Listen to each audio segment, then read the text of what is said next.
नमस्कार माझ्या छोट्या मिनी ब्लॉगमध्ये. तर माझं नाव लिसा आहे आणि मी केरळमध्ये राहते. तर मुलांना वेलकमिंग आहे शाळेमध्ये. तर 1 तारखेपासून शाळा चालू झालेली आहे आणि 1 तारखेचा व्हिडिओ आहे, आज पोस्ट करते आहे. तर आज खरं तर मंत्री यायचे होते इथे. तर दरवर्षी असंच डेकोरेशन असतं, असंच मुलांना वेलकमिंग करतात. खूप छान पद्धतीने सगळं काही मॅनेज करतात. तर ज्या निळ्या कलरच्या साड्या नेसलेल्या आहेत त्या सगळ्या टीचर आहेत आणि ज्या ग्रीन कलरच्या साड्या नेसलेल्या आहेत त्या सगळ्या PTA स्टाफ आहे. तर तो सगळं मॅनेज करत असतो. तर मुलांना मस्त अशा टोप्या घातल्या टीचरांनी आणि सगळीजण मंत्री यायचे आहेत तीच वाट बघत बसले होते ते. तर आम्ही आतमध्ये गेलो कारण की लहान मुलांना घेऊन आतमध्ये जायला सांगितलं. तर स्टेजवरती ठेवतं कार्यक्रम, खरं तर हॉलमध्ये होतं, पण मंत्री यायचं कळाल्यामुळे त्यांनी खालीच ठेवलं कारण की भरपूर लोक येणार, पहिल्यांदा येतोय ना मंत्री, त्याच्यामुळं आम्ही सगळीजण शाळेमध्ये मुलांना घेऊन गेलो.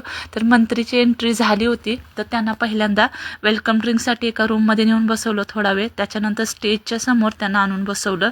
तर छोटे मोठे डान्ससुद्धा झाले. तर मुलींनी खूप छान डान्स केला वेलकमिंग. तर गाणं खूप छान होतं, मल्याळम होतं, पण छान वाटत होतं. त्यांच्या स्टेप ते भरपूर छान आहेत.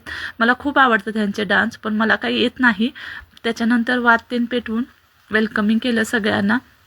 त्याच्यानंतर न्यूजपेपरमध्ये नाव आलं होतं शाळेचं, त्याच्यामुळे त्याचंसुद्धा उद्घाटन केलं. त्याच्यानंतर सगळ्यांना बक्षिसंसुद्धा दिली. थोड्या मुलांना पुस्तकंसुद्धा वाटप केलं. तर सगळ्यांना पुस्तकं ऑलरेडी दिली होती, पण नवीन जो स्टाफ आहे त्यांना स्टेजवरती घेऊन पुस्तकं दिली. थोडी मुलं खेळामध्ये पहिली आली होती, त्यांनासुद्धा फुटबॉल त्यांनी दिलं. त्याच्यानंतर छोट्या मीटिंग्स झाल्या, त्याच्यानंतर भाषणसुद्धा झालं. तर टीचर आणि मुलांना डान्स करायला लावला होता. तर हा तोंडाने म्हणून गाणं डान्स केला होता मुलांनी. त्याच्यानंतर खीर वाटली सगळ्यांना खाण्यासाठी. तर इकडे पायसम म्हणतात, तर शेवईची खीर आहे ना त्याला पायसम म्हणतात. तर हा PTA स्टाफ आहे जो जेवणामध्ये म्हणा सगळीकडे मदतीचा हात असतो यांचा. त्याच्यानंतर मुलग्याला खीर घेऊन दिली आणि मी सुद्धा थोडी खाल्ली. त्याच्यानंतर आम्ही टीचरांना भेटायला गेलो क्लासरूममध्ये. छोटीशी मीटिंग तिथं सुद्धा होती. तर मुलांना कसं आणून सोडायचं, कधी काय करणार, कोण कोण बसनं सोडणार आहेत, त्याच्यानंतर मुलांना कुठली पुस्तकं पाठवायची आहेत, कुठं काय करायचं आहे, सगळं काही सांगितलं.